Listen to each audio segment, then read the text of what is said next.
It's the Zach Sang Show. Zach Sang Show. Zach Sang Show. Honored to say the following words. Lady Gaga is in the studio. That's so Okay. No, this is, seriously, I mean, you're looking at three genuine music fans who have been doing this for a second and have been, I've admired you forever. Thank you. And just this weekend, I fielded 4 phone calls from my mom calling me to tell me how cool you are. Hi, Mom. You've done like a whole press tour recently, and my mom has gotten to know you, like a very new side that she's never seen before. I mean, she's watched from radio interview to radio interview, so she called me just to reassure me that you are one cool lady. Oh, that's so nice. Thanks, Mom. Joanne is the new record. It's out October 21st. Yes. How you feeling so far? I feel great. Perfect Illusion's out now, the first single, and I loved making it with Mark Ronson and Kevin Parker from Tame Impala and Blood Pop, an amazing producer, musician who you know probably mostly from his production on Sorry with Justin Bieber. Wow. And he worked on the album too. So, you know, it's amazing. I've been making jazz music with Tony, which has been awesome. And I've been acting, and I just really wanted to return to pop music and make a pop record. And but my way, you know. Of course. Which is always a little bit. A little different. To the left and to the right. And then a weird dose of something. But going into the studio to create pop music, after working with Tony in jazz, which is so raw, it's so authentic, and there's no production. Do you know what I mean? There's no twisting of the dials. It's you. It's you and the music behind you. Do you reapproach? Well, there is twisting of the dials. They're just different dials. Yeah. You know, you're twisting. You're twisting the same sorts of dials in different ways in terms of compressors and sounds and live instrumentation. You know, there is live instrumentation on this album. It's not all live instrumentation, though. A lot of, most actually, if not all, I think, the samples that we used were taken from something live, though, that we created. Cool. You know, it's not, I never like to say that one type of music is completely different from another because they all come from, you know, the same place, which is, you know, people. Yeah. But with this album, I would say that it's just it's more polished. It's a pop record. It's pop songs. It's things I love to make, love to write. Records that bring people together. You know, I love a beautiful, sweet melody with a strange message, and you know, an interesting chord progression that you know lands in a pop place. So I made the kind of record that, you know, I'm always looking to make, especially when I first started, you know, with the Fame and the Fame Monster. You know, I was always interested in making pop records that were a little bit different. Yeah. And always push the envelope, always pushed radio in a new direction, or just trying to break through a new sound. And you really have. You've set the tone. I mean, even with Just Dance back then, you set the tone for musicians everywhere. You kind of set the bar really high. Well, I just know there was nothing like it when it came out. Yeah. You know, so it's kind of like that with every record that I do. Of course. You know, every album, it's a new sound, completely the record. And then always, you can never expect the single to sound, you know, like anything that you've heard before. That's always the idea is, you know, how do I make something that's, you know, not really, maybe really relevant now. And is that pressure for you?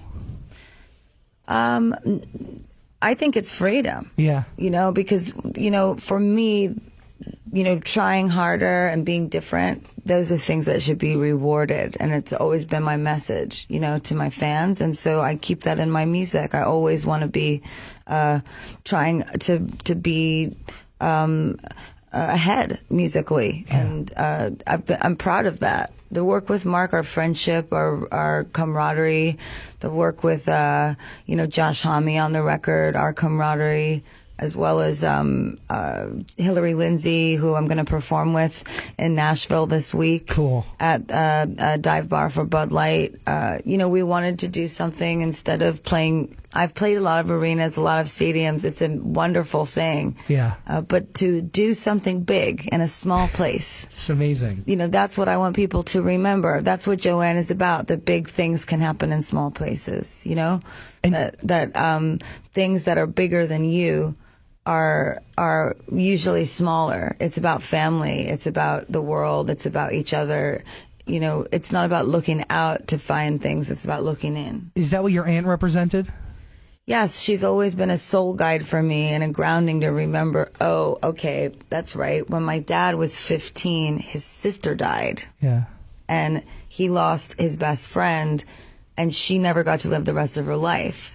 So you need to just get it together. Yeah. Keep rolling, because roll with the punches. Because that's a far way my dad came from, immigrant Italian family that came over through Ellis Island, had babies here, learned how to speak, American, and then lost their daughter while my grandpa's a shoemaker and he's a veteran. I mean, it's a beautiful story, and I've taken it with me, but the way that I've taken it with me and the way that it lives on the album is, I keep saying to people, call me Joanne.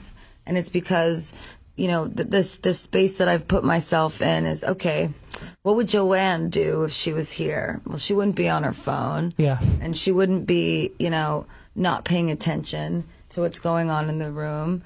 She would be really engaged with everything around her because she never got to live the rest of her life.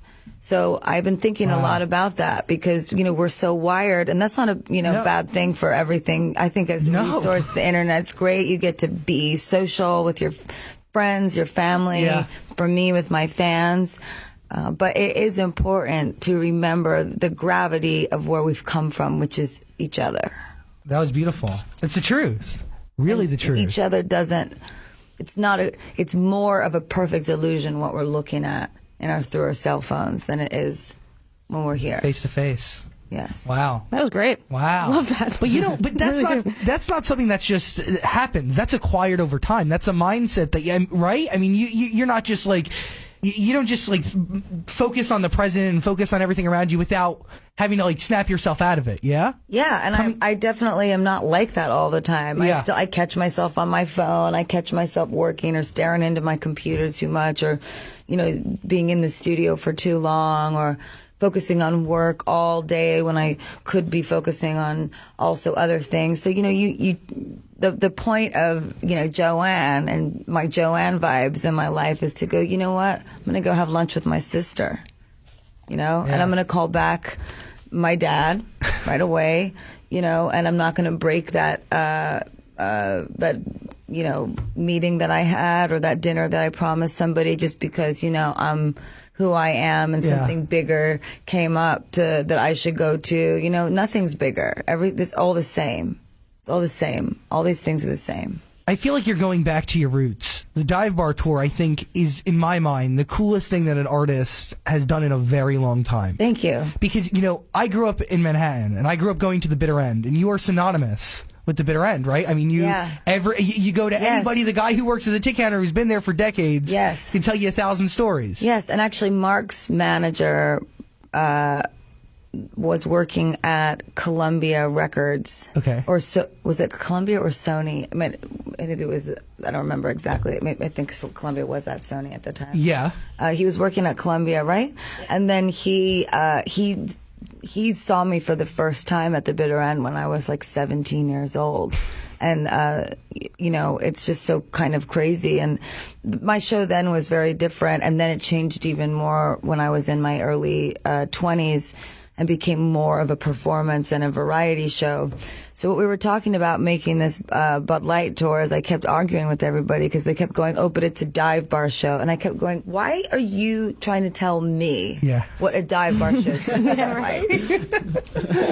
Just because you've had a drink in a dive bar Doesn't and you've matter. seen one band play, or maybe you've seen a lot of bands play in dive bars. I can't imagine nowadays with as much that goes on in the music industry that there's a lot of like going out to see bands. I wish that there should be. Go out and see bands. Go out and see bands, support music, support young artists. But there should be. And the reason that there should be is because I know that you know, because you live down there, right?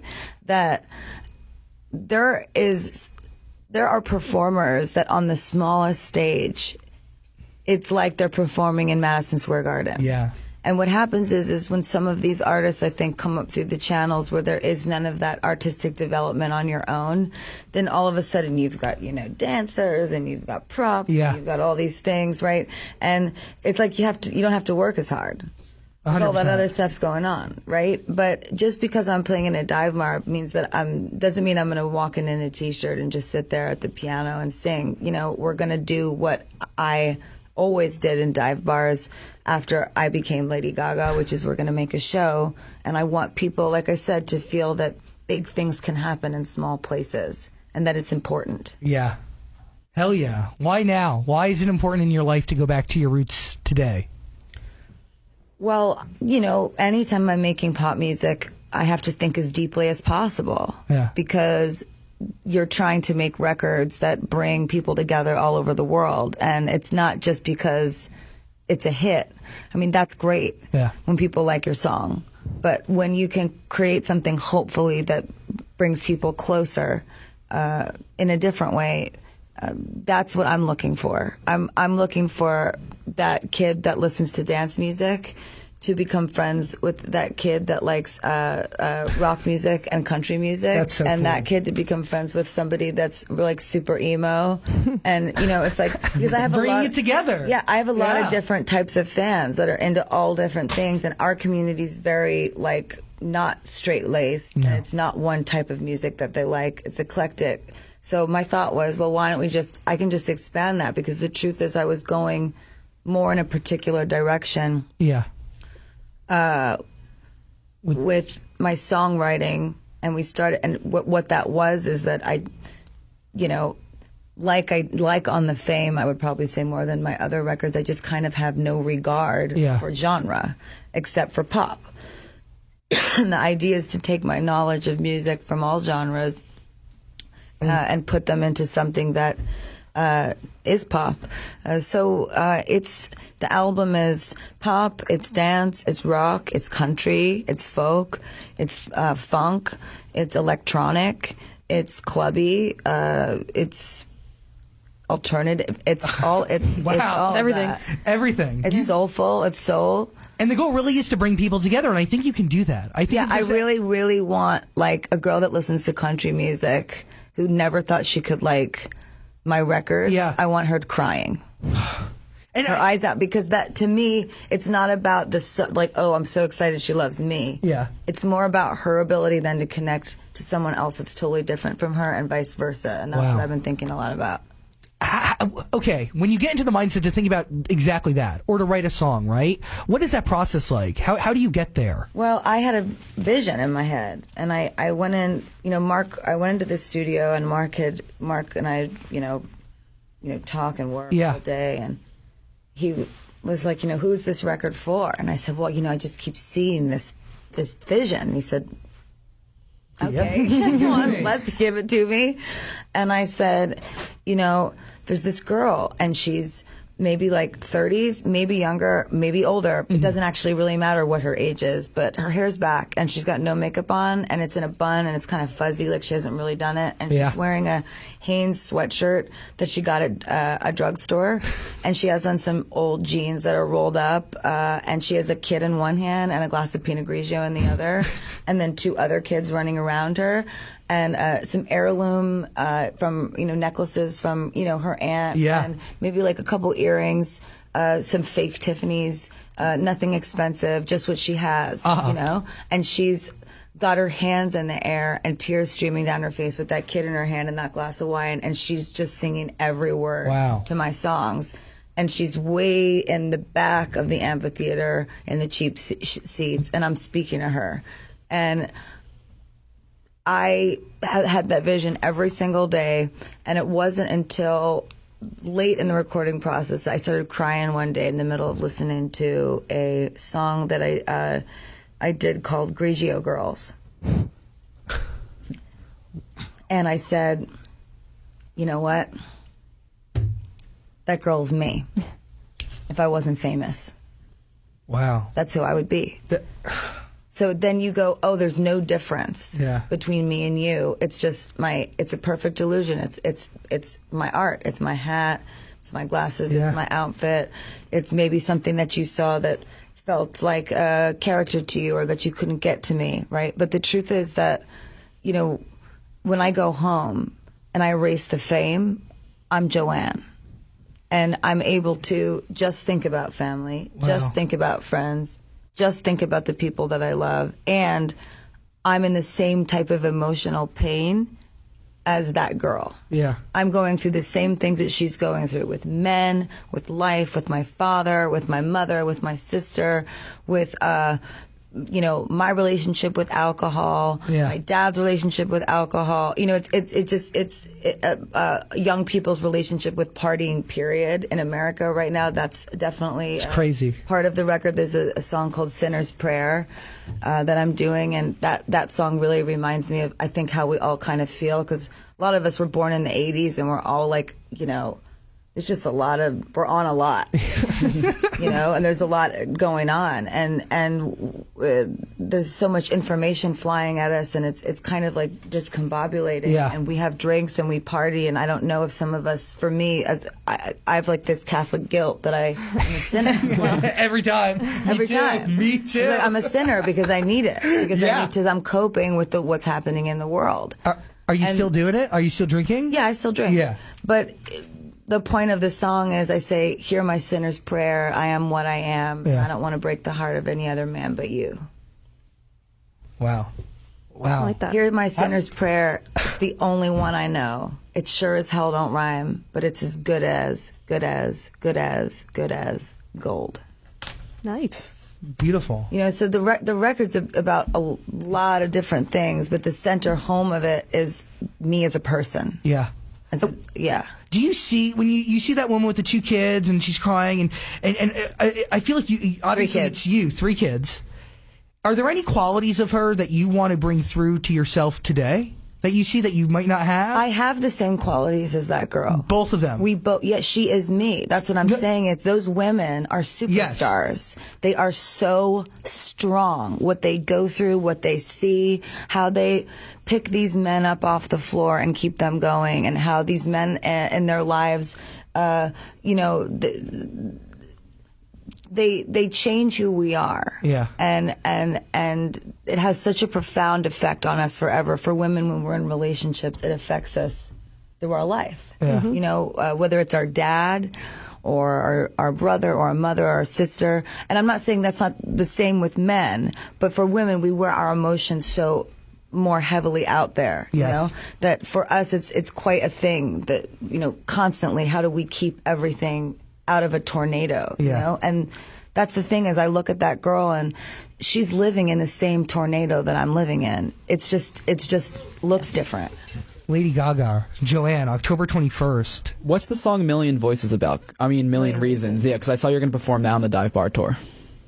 Million Reasons is a song about wanting to give up, but you don't.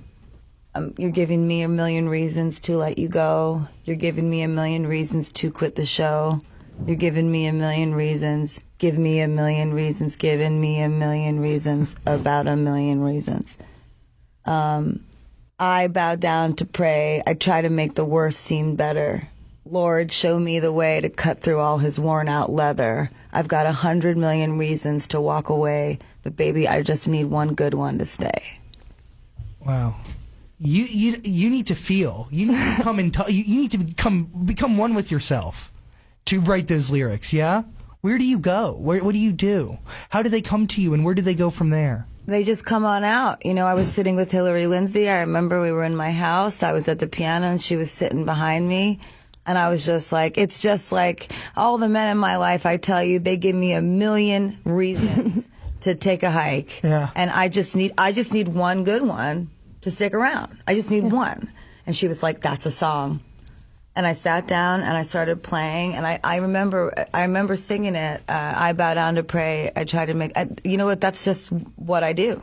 Yeah. When I am having a bad day and I'm in pain, I bow down to pray and I try to make the worst seem better. It's that simple. I guess what you're saying about going deep, you just have to be able to look at yourself and really see who you are and be very self-aware. And that took some time. That's hard.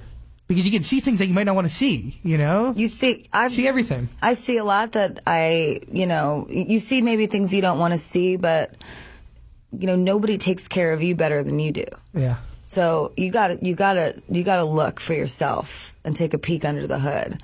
And if something's not right, it's better to say that it's not right and know that it's not right than just to leave it there, because trust me, it's coming out. Yeah. Yeah. Life is like, I feel like it's like wrestling a snake. Okay. Okay. And the snake is you, And if you ever let go of that snake for a second, it's going to strangle you. So you got to stay on top of yourself. Wow. I like that. I think this is what I needed to hear that in my life. It's like a therapy session for Zach. No, I really needed to hear that in my life. Because it's not something that, one, you don't hear that every day, and two, it's complete honesty, right? Yeah. If you're not in control of you, the microscopic truth. Yeah. Yeah. I want everybody to tell that, in their lives. I want to tell that in my life every day as much as I can. On this album, I definitely told that. It's therapeutic. It's nice. Therapeutic, when I think of therapeutic, I think of a foot massage, relaxation. I wouldn't say that it's always therapeutic. I mean, it's hard for me to sing some of these songs. They're so deeply personal, and I've never really done that before. Yeah. I mean, in my records, I've been deeply personal, but not in the same way and not as often. On this record, the entire record exposes me as a real person. And on my previous records, it did as well, but it would expose one side of me. Like on Born This Way, it was more about the part of me that was bullied in high school. Yeah. And on The Fame, it was about the part of me that wasn't a star yet, that was sort of, revering in what it takes to become one. And it was, so much more plastic than what I thought it was going to be. The hard work and all of that was underneath the fame. But the concept of that album was that at the time, becoming famous was absurdity. Yeah. And that's, I guess, the intersection with David Bowie also for me was always, absurdity and fame, and how that, I feel like modern society now and how you become popular is simply by being absurd. But it's true. But you lose yourself in that process. You can lose yourself in that process if you're not aware of your absurdity and that you're using it. I'm aware of my absurdity. It's my art form in a lot of ways, But for other people, maybe they don't know they're using it, or maybe they totally know. Like in the election, I think a lot of people totally know when they're using absurdity. Yeah. It's scary now. Yeah. It's using absurdity to really... Using absurdity for clickbait. That's it. But also for power and mind manipulation. It's clickbait. It becomes power and mind manipulation because our minds are attached to clickbait, right? Yes. But we wouldn't be attached to that person. No. Unless they were absurd and made us click. Exactly. Do you think some of the costumes you used to wear helped you become who you are today? Because people would see that and wonder what is she going to wear tomorrow? Yes. Okay. Yes. Do you have a favorite art piece? Right? Like a favorite art piece that has gone on to become a pop culture history moment? Well, it depends on what other people think of pop culture history moment. What do you consider it to be? I really love Goya, Return of Saturn. The Goya painting. It's a painting of an old decrepit creature eating the head of a baby. All right. Wow. It's in the Louvre in Paris. That's beautiful. It's my favorite. I was going to say I like your meat dress. That was my favorite. Oh, well, are you talking about my art? Yeah. But I mean, that's... Well, that's one thing, too, because, I always called what I made art. And that was a thing. Well, that's always been a thing. Here she goes calling herself an artist. That's here crap. She goes. She thinks it's art. It is art. Art is what you can get away with. Yeah. Okay? And great definition. That was Andy Warhol's definition. And also being an artist is about perspective. Yeah. So the minute that I have no perspective, I'm not an artist. You can be a singing advertisement. Yeah. or you can have a perspective. That's it. Wow. That was a lot, and that was beautiful, man. Thank you. I mean, I love music so much, and I can't thank you enough. And I love pop music, and so, for me, it's always a dog fight. It's like I'm always coming in with guns blazing, going, okay, like this is the new shit. And it's always exciting, and it's a pleasure for me to talk with you. But it's because you declare what's next, you declare what's new. It starts with you almost. You set the tone for everybody else. I feel everybody is supposed to do that. You're right. I got to thank you. And I don't mean other artists. I mean in our lives. Yeah. I mean, I think we should all listen to each other in that way. What do you think is next? What do you think is next? And then the radio is that wonderful place that since the beginning of, music, when radio started, funnels through. You hope that somebody cool walks over to a DJ and, it's not this way anymore. I wish it was. And they lean in and they go, I got the new Lady Gaga record. Amazing. It's in my pocket. It's in my pocket. Right? And everybody gets excited because it's like a gift. Yeah. It is. Dive Bar, you're going on tour this week. It starts. You're going to be Facebook Living all of it. As you go on tour and you plan it, are there security concerns? Are you a little worried? I mean, there's a lot of stuff going on. And when you move, it's very hard for you to just move on your own. You know what? I'm at the same. I'm in the same boat with everybody else in this country. So let's all hold hands and do it together. There's no reason to be afraid. It's just life, And there's a lot of countries around the world that is so much worse every day. And like Aleppo. Yeah, I know. Syria, it's unbelievable. And so yes, it's not a good time right now. But it's good to remember to be grateful during hard times. Exactly. And say, you know what? It's not good, but we're still here. And every moment that it's good, just smile that it's good. Yeah. Nice. Just the fact that you can still go on and create art for people to come and witness and to be a part of. You're 100% right. You got to try to care. It's hard to care about art when things are bad. Yeah. Because you go, who cares? It's just art. But, but music and art and TV and movies and all of those things, they've been lifting people's hearts. An escape. Since the beginning, it's an illusion. Yeah, all of it is illusion. It's an illusion. Do you wish celebrity and music didn't go hand in hand? Yes. You would take the world without the celebrity, because I know you would perform back at the bitter end, and you would be totally cool with it. Yeah. Well, what I wish was that people could distinguish the difference between different types of celebrities and what we do. Because I don't sit in the mirror all day and stare at myself and put makeup on and, try to get noticed. Although that might be like, something people might think of me, you know. I play piano all day. I play guitar all day. I write songs all day. I stand in the mirror and dance and watch every move to work on in the show. I mean, it's just a different thing. And I guess what I want, the only reason I bring that up, and that's actually not to say anything bad about anyone in particular. I just think it's a general thing that's happening on the internet. That people want to get noticed for how they look, and Instagram. The Instagram, right? It's a sea of perfect illusion. Oh God, it's scary. Right? And then sometimes I see the people, in person, and you try to match them up to the Instagram, and it's like you're playing everybody. It's not real. And none of it. Yeah, none of it. But what I'm trying to say is I want people to feel inspired by the notion that none of that matters, and that what matters is not how long you took filtering that photo. What matters is how long you spent working on the thing that you're good at and your talent and what you're going to give to the world and to your brother and your neighbor. That's what's really important. And that is the big message that you do pass on to the next generation and the next generation of artists. And I've heard you say... And it might not be popular. Like, young kids like to filter photos. And I'm not telling you, by the way, not to do that. It's so fun, and I still do it, and I'm still going to do it. I'm just saying that it's not everything. Yeah. It's not all of it. There needs to be art, and there needs to be passion behind it, and there needs to be a pulse, something that... There always will be. Yeah. But that, I'm not talking about art when I'm talking about that. I'm talking about life. Yeah. I mean, that's just life. And I just, I just want young kids to know that, your Instagram's not going to get you a job. Yeah. No, it isn't. You might think that it is, But the way that it's going now, it's a toilet. It's too hard to find somebody talented between someone that isn't. You can see, if you put your work out there, it's one thing. Yeah.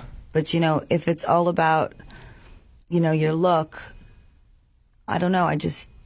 And that might sound weird coming from me. Because people are going to be like, what are you talking about? You were all about your look, But I was always as much about my music as I was about my performance. Yeah. But you always have been. You've always been driven by music. Do you know what I mean? You're a genuine musician as a gift. And by both. Yeah. They're both important to me. Songwriting, singing, being a musician, playing instruments, as well as putting together a special show for the world. I mean, I love doing that more than anything. I mean, putting together the Dive Bar show has been so fun because I looked at everyone, like I said, and I'm like, don't tell me how to play in a dive bar. You know. Yeah, right? So, you ever seen Franz Ferdinand up close?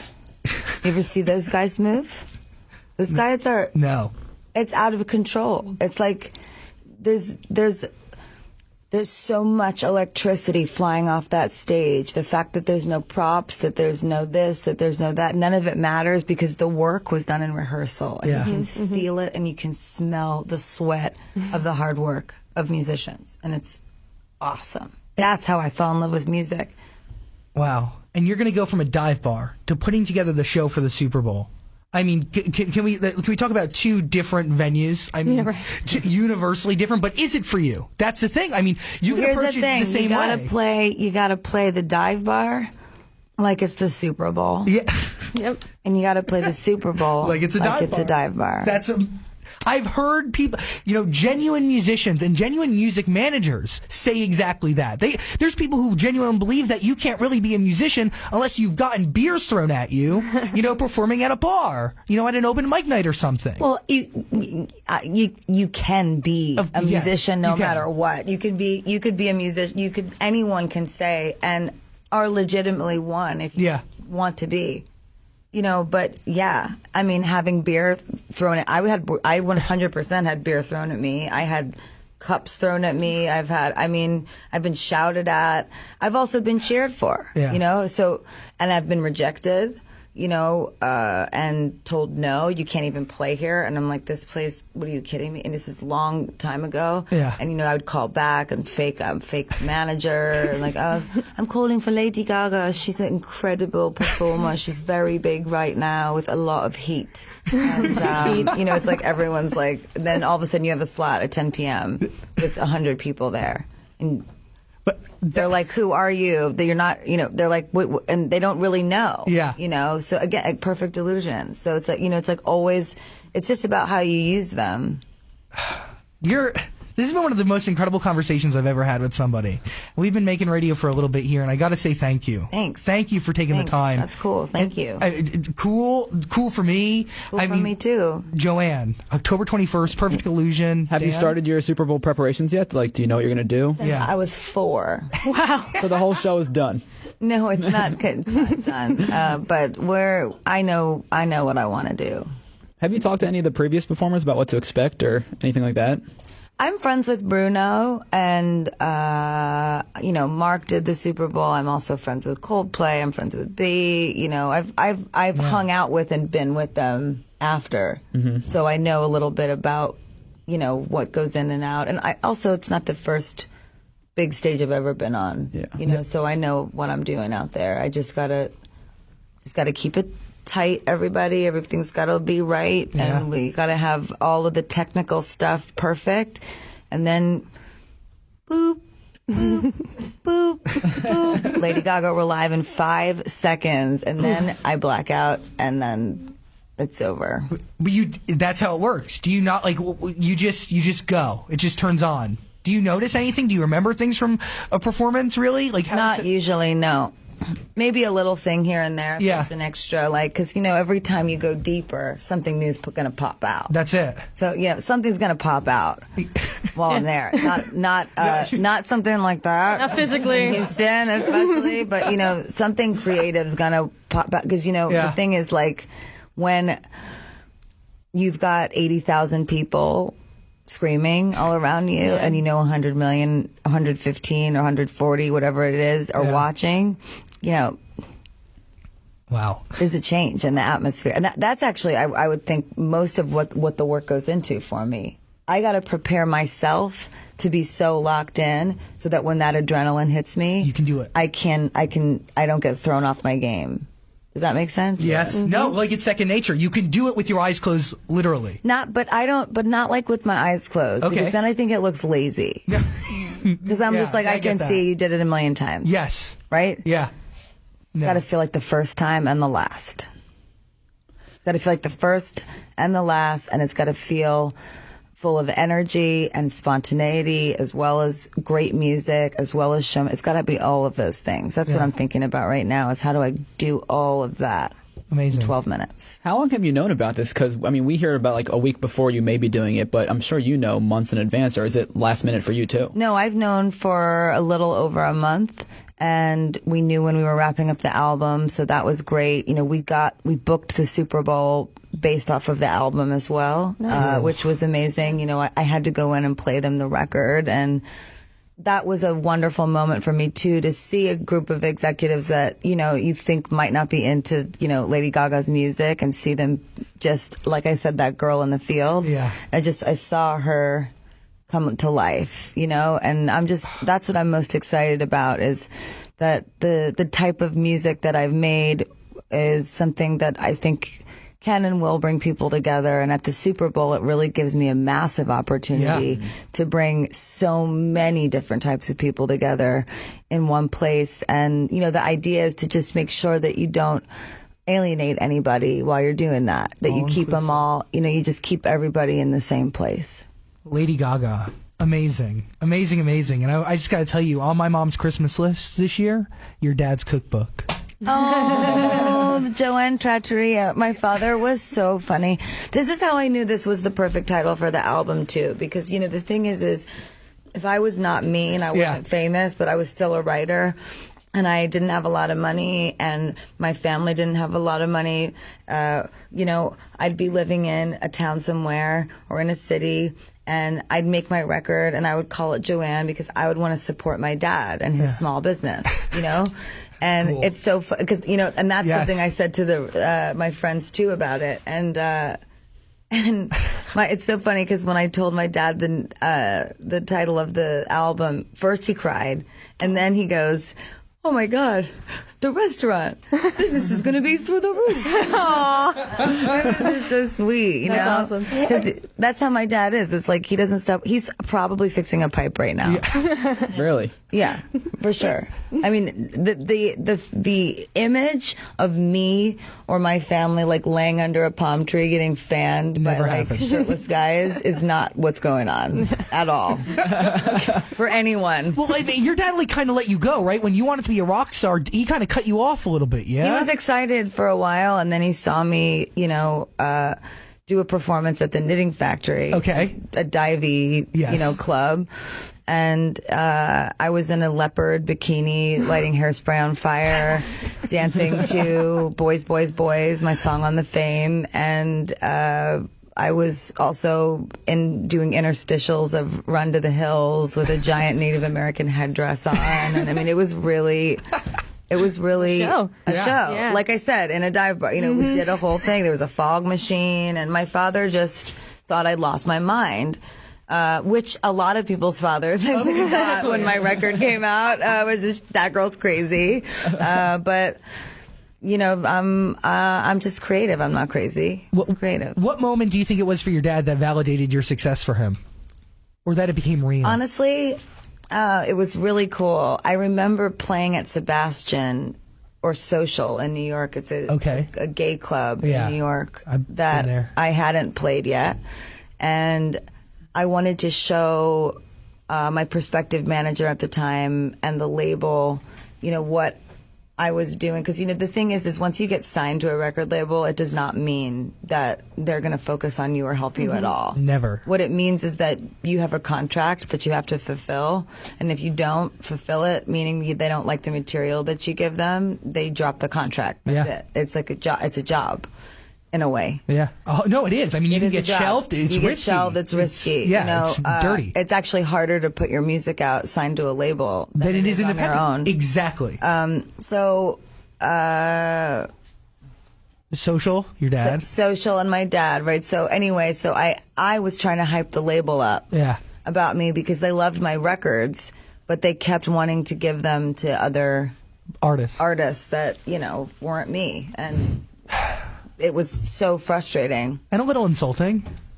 Very insulting, but you have to try to think like they think, which is as a business. And when they're dealing with other artists that don't sing you're just dealing with a different time of music. Exactly. The artists don't sing and write their own records. It's about the look. It's not about the, you know, artistry. Yeah. And so they just hear a hit record and go, give me that. I need that for my big thing that I'm working on. This makes us a lot of money. Whatever it costs. You know, so then I got to make them go, no, this thing over here, this will make you more money. I swear, and it will last longer. I promise you, because my talent will never break. I swear to you. And, you know, I might get older. But I'll be like, I think I'm going to peak at 75, to be honest. But you'll still have timeless records, man. Timeless, quality and class. And I'll still have my voice. That's I'll it. still have the piano, you know? And that's all you need. Yeah, and long gray hair and sleeve tattoos and a lot of wrinkles. And that leopard bikini and the whole thing. Leopard bikini. I'm totally dead serious, by the way. I'm not afraid of getting older.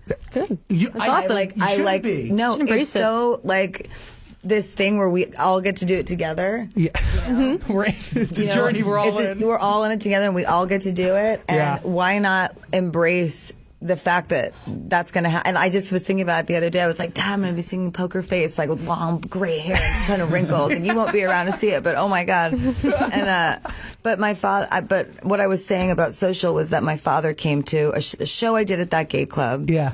And I was trying to show the record label, you know, what my stuff, basically. Yeah. So I put together a really fabulous dive bar show, basically, in Social. And it was this really tiny stage, and I had a disco ball, and I made my outfit by hand, and I glued probably 800 tiny little mirrors. Ooh. Probably less than that, because I probably couldn't have afforded those tiny mirrors at the time. But it was a lot of mirrors on some, like, American Apparel, like, panties that I cut, and you know, and then I made a hat, and they saw the show, and it was all of the gay community in the neighborhood, because I was trying to tell them that I had fans, and they were like, yeah, okay, you have fans, whatever. And I started performing, and the whole room was singing every word to all these underground pop songs. Wow. And I was doing a pop show, but in a dive bar. And with an audience that got you and knew you. With an audience that knew me. Yeah. That loved me and that I was a part of for real, you know, that scene. And it was so amazing. And my father, I remember he said, you know, I just got hit on. He said, I didn't know how I was going to feel about it, except it was kind of flattering. I'm sure. He said, I just got hit on. He said, and I get it. Yeah. He said, okay, I get it. He said, I just saw that. That was beautiful. That was really something. And wow. You know, that's Joanne, though. Yes. You know, that's the fighter. That's the person that doesn't give up. And that's what I'm saying about that girl in the field. Just because she doesn't have mirrors on and she's not in a bar singing, it doesn't mean that we're not the same. Because we're both dogfighting to get through life. Life's a dogfight. Are you gonna add more dates to the dive bar tour? If it gets, I'm sure it's gonna be successful. I'm sure tons of people are going to see that. I don't know. I don't think so. Right now we have, you know, other things. I need to go to other countries and promote around the world. Maybe we'll do some over there. But I want to start doing some performances on TV and things like that. For us, it was more about the story that we wanted to tell with this album and telling it the way we wanted, and knowing that the NFL and the Super Bowl was coming up. Perfect Illusion for us was the right moment and record. The NFL loves that record. I love watching the video intercut with the players, because you see me throw my body around just like they do. Yeah. You know, and there's a lot of like velocity flying out of the screen, and that, you know, that passion and that rage, and it's awesome. Lady Gaga, come on, everybody! Like, this is amazing, Lady Gaga. It was fun. I do have to say one more thing. We were at a party together at somebody's house recently, and I was afraid to say hello. Who's That's house? It was at a birthday party a couple weeks ago. Oh, you were at for Samantha? Samantha was there, but it was for a different party, and you came with Samantha, and everyone was talking to you. You were so friendly, and I was like, I can't do it. Oh, okay. Yeah. I was just. Well, are you gonna fill us in? Like, whose party was it? You can't just do this. Oh yeah. Yeah. We can't talk. It's like it's not right to talk about. But I want because I know she's been saying she wants to go back to her roots and be in dive bars, and I was like, I see this girl at the party, and she's talking to everybody. I was like, I just can't say hello. Really? I was so afraid to. That's so funny. I was like in the corner all night. Yeah. With 2 people. Yeah, but you were talking, you were friendly, and I was just sitting there by myself. I was like, I gotta do it. I can't do it. That's so cool that you didn't just name drop whose house that was. That's not important. That's so cool, man. Yeah. That's cool. That's the way it should be. Well, He's a cool guy. That person's protected. Yeah. That's cool. Lady Gaga, thanks for hanging out. Nice guys. Really, greatly fun. A appreciated. bunch of nice people. We try. Well, next time, don't be so afraid to talk to me. I'm really not hard to talk to. Yeah, I As know. long I as learned. there's no, Obviously. like, camera in my Yeah, face just- with like someone's like trying to Snapchat map my face. Yeah, right? While they're talking to me. Putting a I'm filter like- on you. And they're like trying to make me the dog while they're talking to me, and I'm just like, I just want to make songs. Do you use Snap? They were telling me this morning. Well, yeah, she was wearing a different outfit. I was like, yeah, she's wearing some colorful jumpsuit today, and you walked in. I was like, she's not. Because I had to wear something special for you. Yeah, So sweet. You know, I came in today and they criticized me on my outfit because I'm wearing blue and black and then brown shoes. How bad is it? Like, can you see it? I have a pink hat on with everything I wear. I'm not the right person to ask about if it's bad. I thought they said the same thing, and I thought you're the perfect person to ask because you just know, you breathe it, and on She you, just wears whatever she You wants just and it's gotta wear comfortable. whatever you want and See? feel good. And if someone says you don't look fashionable, what do they know? And are you even trying to look fashionable? No. Is that what you're trying to say? no, Exactly. trying to be comfortable. Yeah. I'm the one who said it, and I'm wearing. Look, You're wearing a look, here's what flannel. I know. You know. Thank you. And I wear that too, by the way. See? I just wanted to come in here with an illusion. Well, yeah, based on how you got here, which I heard was the coolest thing. Okay, that's ever. not an illusion, though. That is my vehicle. But No, that's but you drove yourself here in the coolest car. Yeah. It's awesome. So you drove yourself, which honestly we rarely ever see. But to be honest, like, we see it with artists that are like you. Do you know what I mean? Like people who are so confident and they're accomplished and they don't need the SUV. They don't need all that nonsense. You know? I mean, I have I'm just not going to, let's not lie about it. No, you have no. I didn't like roll out of bed and like get into my Nova. I mean, I'd like you to imagine that. I did like roll over, put a cig out. Like I did do that, but there's a little more that goes into it. You're not in the back of a Sprinter. You're doing it on your own. I mean, you're doing your own version. There's a of Sprinter you. outside. There is. Yeah. Yeah, but I use it if I need to, Whatever you need. hide from. People with cameras. Yeah, I mean, dog I filter. just have back. The thing is you got to be safe, right? Yeah. And I have things, but I like to have my freedom. So I get in my car and I'm like, You ride. I'm gonna go ride by myself. I'm gonna go ride alone. You were learning how to drive recently, weren't you? Yeah. I saw like a red pickup truck. Yeah, It's beautiful. I mean, my really. Ford Lightning. Yeah. Like, do you have a car collection, like a tiny one? Yeah, What do you got? I got a Ford Lightning. I've got a 71 Nova. Cool. Out front with That's a Corvette it. engine in it. Wow. Mama. And I have a El Camino, Cool. a black one that's amazing. I've got a slammed 65 Continental. I have never. What? I gotta Google that one. I don't know how it's like. It's a Lincoln Continental. Okay. And it's just this really, it's like a boat mixed with a living room from the 60s. Wow. And it's white with maroon interior. Ooh. And I can't barely take it anywhere. It's like a museum piece that it's just like not meant to be driven. And a car geek would just be like, what are you doing leaving this car by the ocean? But she's just so pretty. And I take her out and it's nice. It's just a nice pastime for me. I'm just not really, I've tried the fancy exotic car thing. I used to ride around in, something, I used to drive around something more like, modern and fancy and inexpensive. And I just don't really love it. Cause I'm not a speed, for speed person. No it's all speed about demon. feeling cool. Yeah. Like, so it's really, I'd rather a vintage car with maybe some new engines in it. So I can drive farther. Do you like living in LA? I don't live in LA. Do you live anywhere? Do you live anywhere? I have a place in California, outside of LA, and I've got a place in New York. Cool. And yeah. You got to be outside of the city. It feels nice. Yeah, it's important for me. Yeah, it's really important. It's a good place to write songs and forget you're famous, and then become Joanne. Lady Gaga, Joanne, October 21st. You really are amazing, dude. Thank you. Thanks.